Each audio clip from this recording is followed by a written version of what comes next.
Good morning. My name is Edward Pope, and I'm here to present my Change Toolkit as part of the Change and Leadership class. Most of the work that I've done has been in Deep Change by Robert Quinn, and the book itself has done a lot to help me to understand change management theory and leading through change. And specifically, four of the things that I learned through the book was a slow death or deep change. And related to that, I use an example of my own physical health and the fact that I've lived my life for 50 years. I'm used to doing things in a certain way, eating certain foods, doing these things, and as a result, because of my family history, I have diabetes. And so, in order to change, to become healthier, and to extend my life, hopefully, there's a lot of factors involved in there. And I've been dealing it. I was diagnosed probably 10 years ago. And so, it's been a struggle. A lot of times, the reason why it has been a struggle is because I don't take it as seriously as I should, or I have competing priorities that, uh, as far as enjoyment of food, that prevent me from really going after a healthy lifestyle. So, in the book, it talks about, accepting the impending death that is going to come, and then to make those changes that are needed, or to just have a slow death. The One of the issues it talks about in the book is overcoming fear, and how any change, everybody does not like change because there's an uncertainty and a fear in making those changes, and how we have to deal with that. Also, the understanding that we need momentum in order for us to change. We can't just go from 0 to 60 overnight, and that it's important for us to really help develop quick wins, and to that lead us to the change. And the other thing is the power of one or the power of many. Many times in our traditional leadership structure, we've talked about top down leadership, where you have an idea, this is something that you've put together, you think that it's going to work, and then your job is to convince everybody else that they need to make this change, and if they don't make the change, that there's going to be pain and punishment. um, and then recently, the power of many, where, well, it's not about management, it's not about the leadership, it's about one person, and collectively every person, individual, changing. And somewhere in between that, that's kind of where this whole change management leadership is working, because it's not either or, it's actually both of them working together. So those are some key themes. Some of the same basic elements exist through no matter what kind of change or what change theory that you are thinking through. And one of the examples that it did give is getting to the root. And the example that he used of Gandhi and the changes that he made, as he went through the country, uh, finding out more about their experience, and whether they want a completely Indian government taking control, or whether they want the British government to stay in power.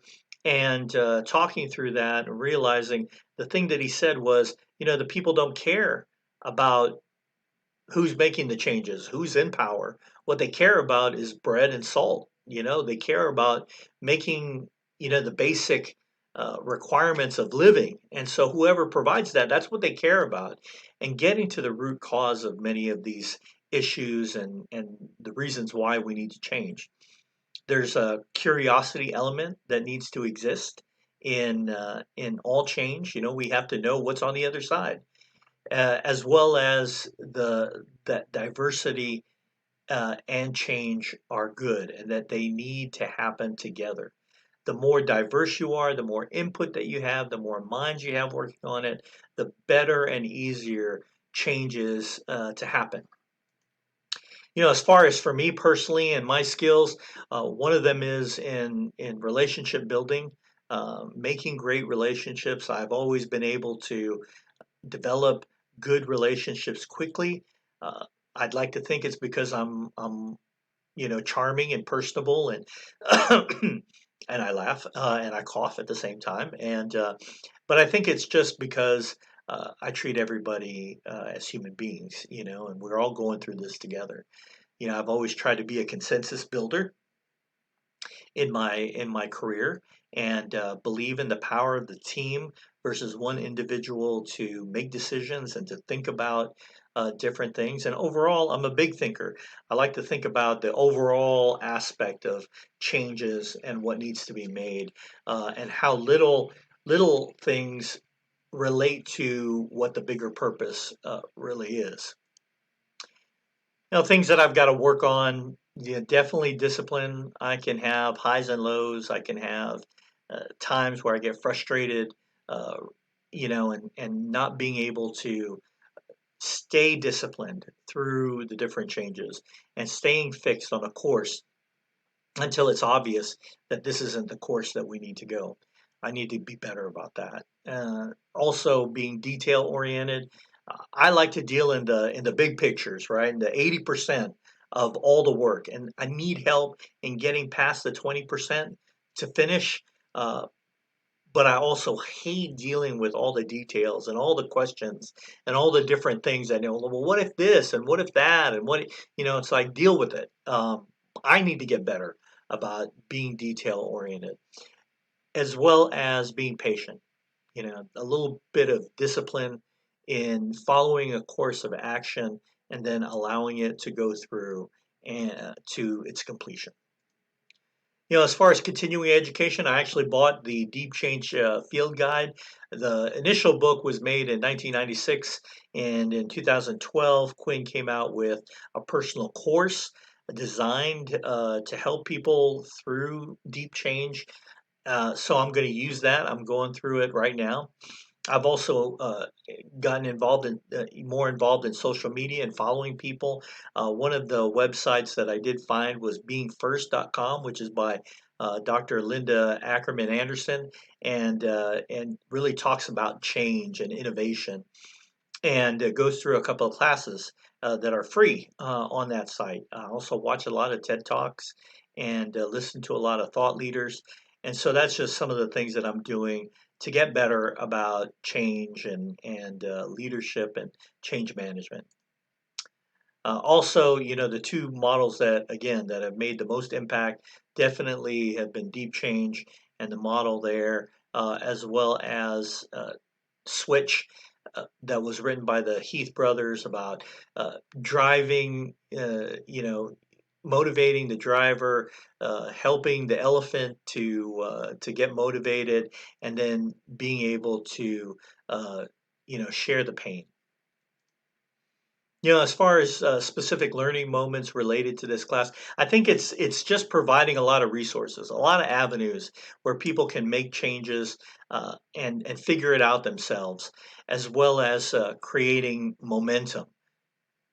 The one of the things that I really enjoyed about this class was the fact that it was shorter. So it forced you to work on it daily and to really make use of the best use of your time. And I think just in that has really helped me to learn a lot through change management, just because it's been shorter and it's created that momentum. And then being engaged with people, whether they're your coworkers, your classmates, or whoever, and asking good questions and really trying to gain some insight into their experience. So anyway, I hope that you have enjoyed this presentation, and I really look forward to working with all of you again, and really have enjoyed this change management or change in leadership class. So thank you.